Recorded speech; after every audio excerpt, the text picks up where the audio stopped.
সাফল্য কে না চান? সাফল্য লাভ করার শিখরে পৌঁছানোর আলাদাই একটা আনন্দ রয়েছে। আর আপনজনদেরও কে না চান? প্রত্যেক মানুষ চান যেন জীবনে তার কোনো আপনজন থাকে, যারা সবসময় তাদের সাথে থাকবে। কারণ আপনজনের সাথেই তো সাফল্যের আনন্দ সব থেকে বেশি পাওয়া যায়।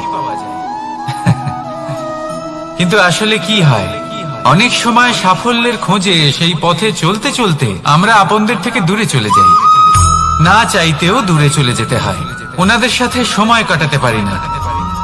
আর আমরা ভুলে যাই যে সাফল্যের আসল আনন্দ আপনজনদের সাথেই পাওয়া যায়। সফল হওয়ার পরে আপনদের সাথে দেখা হলে তাদের চোখে আমাদের জন্য যে আবেগ থাকে, যে সম্মান, যে প্রেম থাকে, সেটাই হলো আসল পুরস্কার। আমরা সেই কথা ভুলে যাই এবং একা হয়ে পড়ি। বেশিরভাগ সময় এটাই হয়। বেশিরভাগ সময় সফল মানুষগুলি একা হয়ে যান। এবার আপনি কি চান? আপনি অসফল হয়ে দিনগুলি একাকিত্বে কাটাতে চান, নাকি সফল হয়ে আপনজনদের সাথে আনন্দে থাকতে চান? সেই সিদ্ধান্ত আপনার।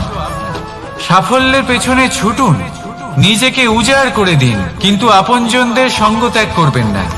সেই আপনজন যারা আপনার সাফল্যের জন্য দায়ী, সেই আপনজন যিনি আপনার সাফল্যে আনন্দ পান, সুখ লাভ করেন, তাদের কখনো ত্যাগ করবেন না।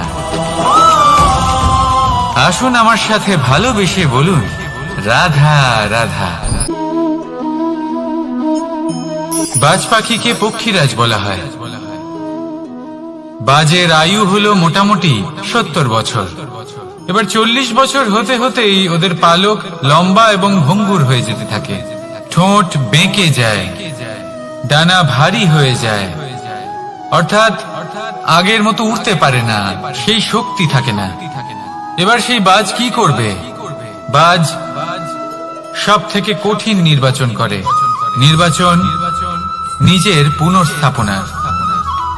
সর্বপ্রথম একটা বিশাল পর্বতে যায়, একান্তে নিজের এক বাসস্থান তৈরি করে, আর তারপরে পাথরের সাথে নিজের ঠোঁট বারবার আঘাত করতে করতে সেই ঠোঁট ভেঙে ফেলে। তারপরে সে অপেক্ষা করে সেই ঠোঁট পুনর্নির্মাণ হওয়ার। তারপর সেটাই করে নিজের পালকের সাথে। তারপরে নিজের ডানা থেকে এক এক করে ভারী পালকগুলো ছিঁড়ে ফেলে দেয়। আর তারপর 150 দিনের এই যন্ত্রণা সহ্য করার পরে ও ফিরে পায় নিজের উড়বার অনন্য ক্ষমতা, সেই শক্তি। আর তারপরে ও জীবনের পরবর্তী 30 বছর বাঁচে। কি বুঝলেন আপনি? যদি ইচ্ছে শক্তি থাকে তাহলে একজন দুর্বলও শক্তিশালী হতে পারে।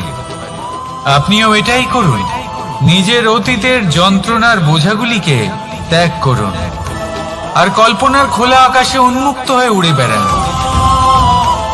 নিজের পুনর্স্থাপনা করুন, তবেই সর্বশ্রেষ্ঠ হতে পারবেন। আর মনে রাখবেন, এই ছোট ছোট পদক্ষেপই বড় বড় শিখরে পৌঁছে দিতে পারে।